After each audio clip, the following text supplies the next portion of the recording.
Demonstre a sua fé por meio das suas ações. Para mim, esse é o grande argumento que Tiago vai estabelecer ao longo da sua carta. Argumento esse que vai motivar e que vai permear todas as questões que ele vai tratar ao longo da carta. E como essa questão, como essa reflexão continua sendo importante para os nossos dias. Na nossa sociedade ocidental, nós que somos muito influenciados pelo pensamento grego ainda hoje, nós nos acostumamos a dissociar a mente, a fé, aquilo que está no mundo do intelecto, no campo do abstrato, da prática. Aquilo que eu faço com o meu corpo, aquilo que eu faço com a matéria. Mente, o abstrato e o corpo e a matéria nem sempre estão associados, nem sempre estão alinhados. E tudo bem, esse pensamento ocidental não se assusta tanto com isso. Nós temos uma certa facilidade de aceitar essas dissociações. Mas esse definitivamente não é o pensamento hebraico, não é a forma hebraica de olhar para a vida. Se você olhar para as escrituras, você vai notar como a Bíblia ela parte do princípio de que fé e ações devem estar alinhadas. Eu demonstro a minha fé através das minhas ações. Se alguém diz que crê em algo, isso naturalmente vai ser convertido em mudança de atitude, em ações que estejam alinhadas àquilo que ele diz crer. Essa dissociação entre fé e prática é algo que não faz sentido dentro do pensamento hebraico, mas que se torna muito comum, quase que a regra, dentro desse pensamento grego. E talvez seja, inclusive, por isso que Tiago se vê na necessidade de escrever uma carta para alertar os seus irmãos judeus convertidos ao cristianismo de que precisariam levar a sério, colocar em prática as palavras, os ensinamentos que ouviram acerca de Jesus. Hoje nós fizemos a leitura da carta de Tiago, né? Lemos a carta toda, são 5 capítulos dessa carta. E na carta de Tiago nós vamos ter então uma carta escrita pelo irmão de Jesus, né? Meio-irmão de Jesus. Tiago é quem escreve essa carta. E ele endereça essa carta às 12 tribos espalhadas pelo mundo. Essa carta provavelmente foi a primeira carta a ser escrita do Novo Testamento. Foi escrita ali por volta do ano 45, 50, então cerca de 15, 20 anos após a ascensão de Jesus. E nós temos então esse primeiro texto, escrito para os judeus que se converteram ao cristianismo e que estão espalhados pelas 12 tribos, espalhadas pelo mundo. Tiago escreve a esses irmãos sobre a importância de que as suas ações demonstrassem a fé que eles diziam ter em Jesus, nos ensinos de Jesus. Fé e ação, fé e prática precisavam estar alinhados. Para esse alerta, para estabelecer esse alerta, e é a partir dessa premissa que ele vai então tratar das questões a seguir que nós vamos encontrar presente nessa carta. No capítulo 2, nós vamos ter talvez o trecho que seja mais intenso a esse respeito e onde ele faz essa reflexão de forma mais clara. Quando ele diz no verso 14, por exemplo, de que adianta, meus irmãos, dizerem que têm fé se não demonstram por meio das suas ações? Acaso esse tipo de fé pode salvar alguém? Se um irmão ou uma irmã necessitar de alimento ou de roupa, e vocês disserem, até logo, tenha um bom dia, aqueça-se e coma bem, mas não lhe derem alimento nem roupa, em que isso ajuda? Como vem, a fé por si mesma, a menos que produza boas obras, está morta. Mas alguém pode argumentar, uns têm fé, outros têm obras. Mostre-me sua fé sem obras, e eu, pelas minhas obras, lhe mostrarei a minha fé. Você diz crer que há um único Deus. Muito bem. Até os demônios creem nisso e tremem de medo. Quanta insensatez. Vocês não entendem que a fé sem obras é inútil? Não lembram que nosso antepassado Abraão foi declarado justo por suas ações quando ofereceu seu filho Isaque sobre o altar? Como vem, sua fé e suas ações atuaram juntas, e assim ações tornaram a fé completa. E aconteceu exatamente como as escrituras dizem, Abraão creu em Deus e assim foi considerado justo. Ele até foi chamado amigo de Deus.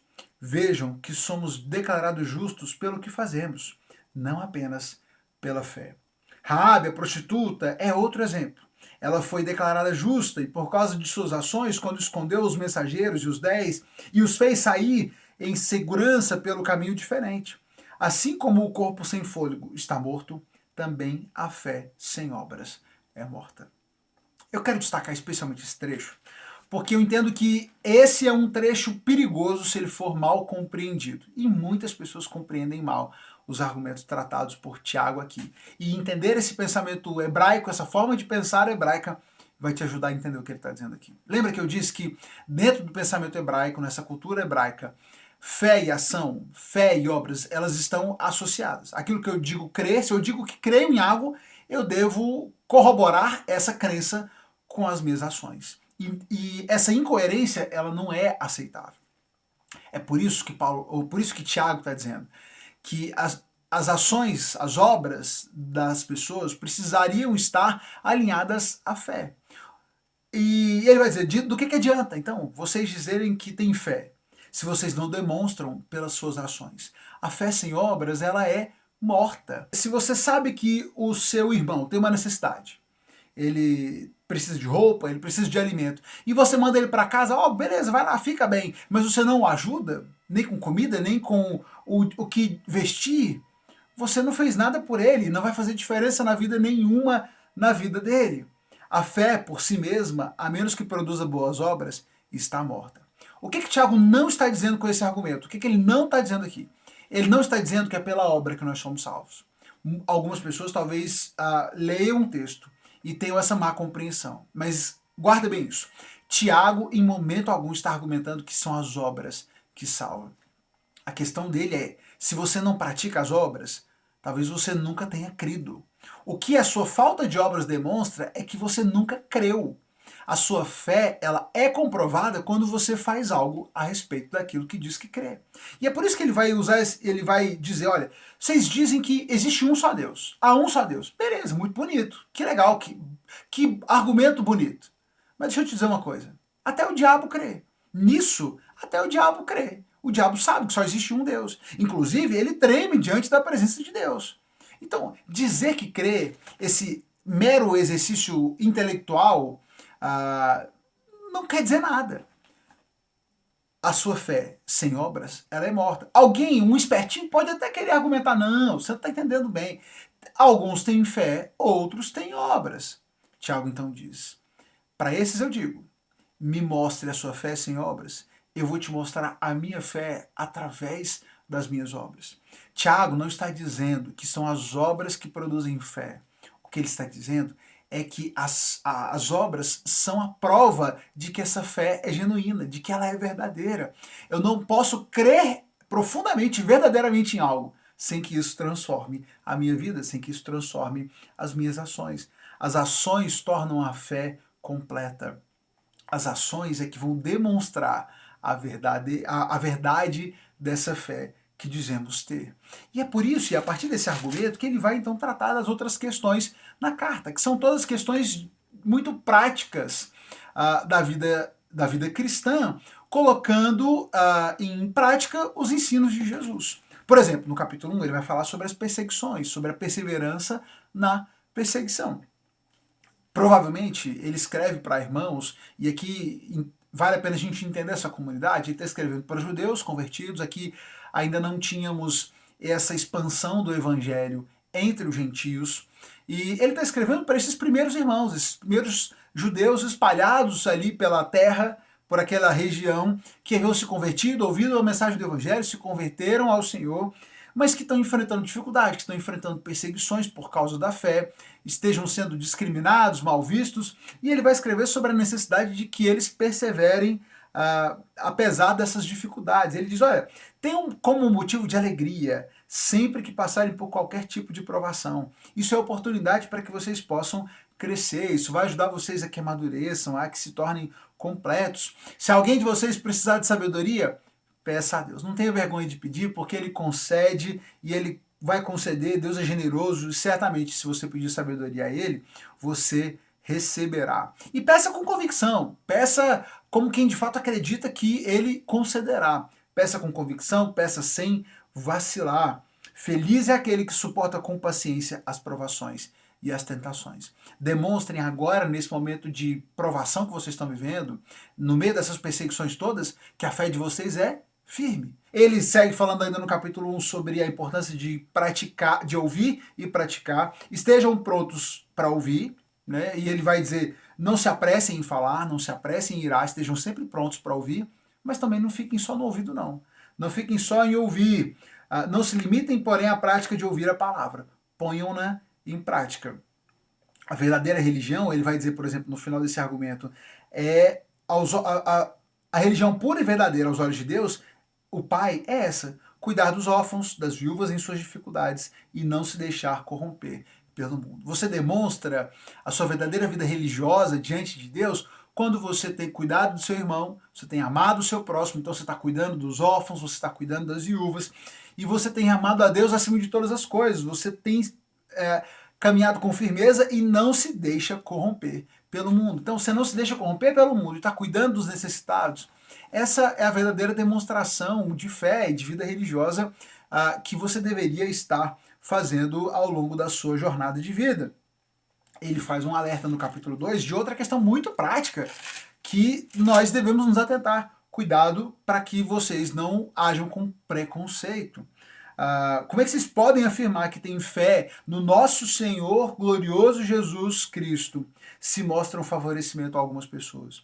Se vocês estão tratando mal os pobres, estão tratando com benefícios os ricos, ricos esses inclusive que são os que mais causam problema, os que mais têm perseguido vocês e estão tratando mal os pobres, vocês têm mostrado favorecimento a pessoas e cometem pecado, são culpados por isso. Jesus jamais tratou ninguém com parcialidade, Jesus jamais foi preconceituoso com ninguém e ele certamente não tratou ninguém melhor por conta da sua condição financeira. Ele demonstrou, inclusive no seu ministério, que os pobres tinham grande importância, eram tratados com honra em todo o tempo, e por isso você deve mostrar que você crê colocando isso em prática. No mundo lá fora, as pessoas agem assim, favorecem os ricos, desprezam os pobres. Aqui, se nós cremos de fato em Jesus, isso é inaceitável. No capítulo 3, ele vai tratar de uma outra questão muito prática da fé, o controle da língua. Questão essa, inclusive, muito desprezada, muito menosprezada no nosso meio cristão, que deveríamos levar com muita seriedade. Ele alerta para o perigo da língua descontrolada. Ele fala sobre a dificuldade que é controlar a sua língua, e de fato ele vai dizer que é verdade que todos nós cometemos muitos erros. Se pudéssemos controlar a língua, seríamos perfeitos, capazes de nos controlar em todos os outros sentidos. Então ele reconhece logo de cara que sim, é muito difícil controlar a língua, mas nós devemos nos esforçar para isso, porque se a língua é deixada descontrolada, ela será destruidora. Ela é uma chama de fogo, é um mundo de maldade que corrompe todo o corpo, ela tem fogo uma vida inteira, pois o próprio inferno a acende. Mas ao mesmo tempo que ele reconhece a dificuldade, ele fala sobre o perigo dessa língua deixada de qualquer forma, deixada descontrolada, mas ele vai dizer que é inaceitável que entre esses irmãos de fé hajam pessoas que uma hora estão louvando ao Senhor e outra hora estão amaldiçoando aqueles que Deus criou à sua imagem. Então, uma hora você está louvando a Deus, outra hora você está amaldiçoando seu irmão. Não é possível que essa mesma boca, essa mesma língua seja usada para coisas tão contrastantes. As suas ações precisam estar alinhadas à sua fé. E vocês, meus irmãos, precisam entender que isso não está certo. Cuidado, meu irmão. Fica aqui o alerta de Tiago para nós também. Controlemos a nossa língua. Muitos irmãos menosprezam o estrago que fazem com a sua boca. Tem muita gente dentro da igreja sendo boca do diabo, fazendo fofoca, falando mal de quem, falando mal dos seus irmãos, inventando histórias que sabem não serem verdadeiras. Então, cuidado. Quando você se permite ser usado e usando a sua língua de forma má, você traz destruição sobre outros, você tem sido usado pelo diabo para trazer mal, para trazer destruição. E tem muita gente destruindo a vida de outros irmãos, porque não se atenta para isso. Crer em Jesus é também entender que é preciso controlar a língua. Percebe a temática sempre voltando? Mostre que você crê de verdade, coloque isso em prática na sua vida. Mostre que crê em Jesus, pare de falar mal dos outros, pare de usar a sua língua para destruição, use ela para edificar. ele segue falando sobre como a verdadeira sabedoria vem de Deus, então, portanto, deveriam buscar sabedoria no Senhor e demonstrar essa sabedoria vivendo de forma honrada, realizando boas obras, se portando com humildade diante das pessoas. No capítulo 4, ele faz um convite aos seus leitores para que se aproximem de Deus e se distanciem do mundo, para que estejam buscando, para que busquem cada vez mais a proximidade com o Senhor e estejam atentos para as tentações desse mundo que os afastam das coisas de Deus. Ele começa no capítulo 4 dizendo, por exemplo, de onde vêm as discussões e as brigas em seu meio? Acaso não procedem dos prazeres que guerreiam dentro de vocês? Vocês invejam o que os outros possuem, lutam, fazem guerra para tomar deles, e, no entanto, não têm o que desejam porque não pedem, e quando pedem, não recebem, pois seus motivos são errados, pedem apenas o que lhes dá prazer. Adúlteros não percebem que a amizade com o mundo os torna inimigos de Deus. Vocês não conseguem perceber que muitos dos problemas que vocês têm enfrentado, das desavenças que vocês têm enfrentado, é porque vocês estão amando demais a esse mundo e as coisas desse mundo. Vocês estão sempre invejando as coisas uns dos outros, tentando tomar as coisas uns dos outros. Quando vocês podiam simplesmente buscar em Deus e pedir a Deus, mas vocês não têm porque não pedem. E quando vocês pedem, pedem mal, porque vocês estão focados no seu próprio prazer. Pedem apenas coisas focadas no seu próprio prazer. E é por isso que vocês não recebem o que pedem do Senhor. Enquanto vocês não entenderem que a amizade com o mundo os torna inimigos de Deus, vocês vão viver assim. Então, resistam ao diabo. Resistam a esse mundo, aproximem-se de Deus, ele se aproximará de vocês, purifiquem o coração, vocês que têm a mente dividida, olha o alerta, purifiquem o coração, vocês que têm a mente dividida, vocês que dizem crer uma coisa, mas fazem outra, vocês que estão com a mente dividida, purifiquem-se, purifiquem o coração, humilhem-se diante de Deus e parem de confiar nas coisas desse mundo e confiar demais em si mesmos, voltem para o Senhor. No final do capítulo 4, ele faz esse alerta. Vocês estão fazendo planos aí, construindo planos para o futuro, fazendo planos de enriquecer, de começarem um novo negócio e enriquecerem com isso. Olha como isso continua sendo atual. Vocês estão fazendo planos de muitas vendas, de muitos lucros. Vocês são tolos. A vida é como uma névoa. Uma hora ela está aqui, minutos depois ela já se dissipou. Nenhum de vocês sabe se vai estar aqui amanhã. Estão perdendo a vida de vocês, correndo atrás de riqueza, correndo atrás das cobiças desse mundo, estão deixando de fazer aquilo que deveriam fazer aqui.